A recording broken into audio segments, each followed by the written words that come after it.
shocked, to be quite honest.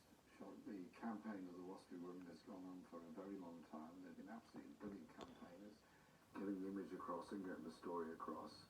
And they convinced a very large range of politicians in the Labour Party, including Keir Starmer and Liz Campbell, of the justice of their cause. I included it in our election commitments in 2019 to settle the issue. It was referred to the Ombudsman, and the government has done something that's quite unprecedented, which is completely reject the Ombudsman's report. Well, Liz Kendall, the Work and Pension Secretary, said a state-funded payout wouldn't be fair or value for taxpayers. Sir Keir Starmer called compensation for Waspy Women a burden on the taxpayer today. The Labour government says they're skint. These Waspy Women, as they describe them, are actually taxpayers also.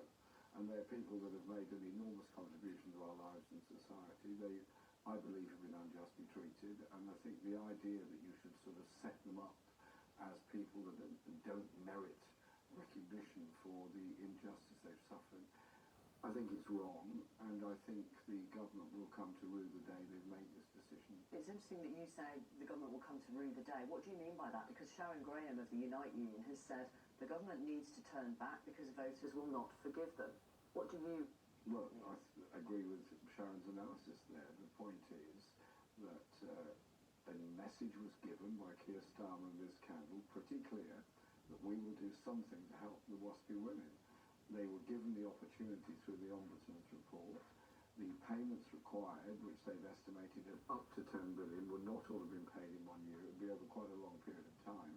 And they've just said flatly they reject the entire argument. So why did both of them say before the election they accepted the central premise of what the Waspy Women were saying?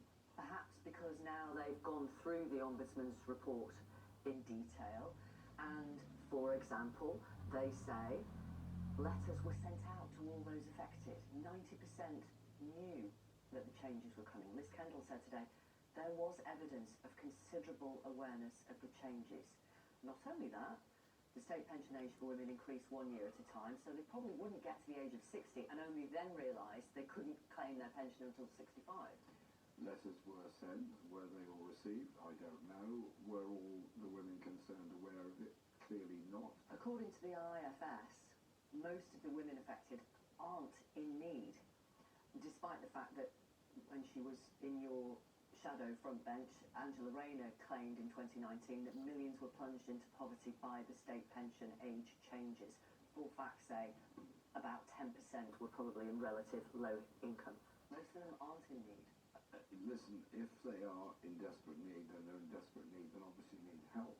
But there is a principle here that they were, in my view, shortchanged by the way in which the state pension increase in age was operated. You promised a payout of 58 billion at the time in a universal compensation scheme, and the Health Ombudsman recommended against a universal compensation scheme.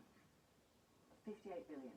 Is that what you think the government should pay out now? Well, that was the estimate at that time. I don't know what the estimate is now. It could be higher, it could be lower. That is the money that was should have been paid to them through pension anyway. So shouldn't we, as a moral duty, say that this is something that we as a society have to do? Where might they get that money from?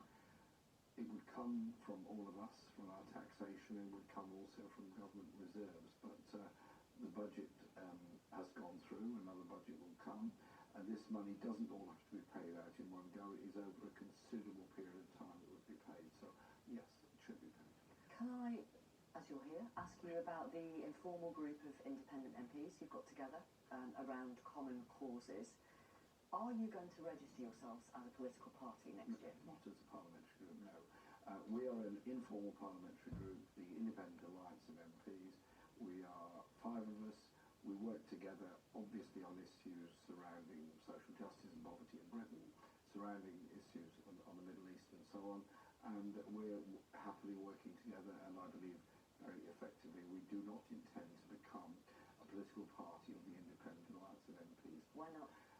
Because it's a bit early to decide on that. We've only got to know each other in the last few weeks and months. So is it a possibility in the future? You're trying to get me to admit this is going to be No, it's all right. It's fine. I think it's important that there is an alternative political voice in Britain.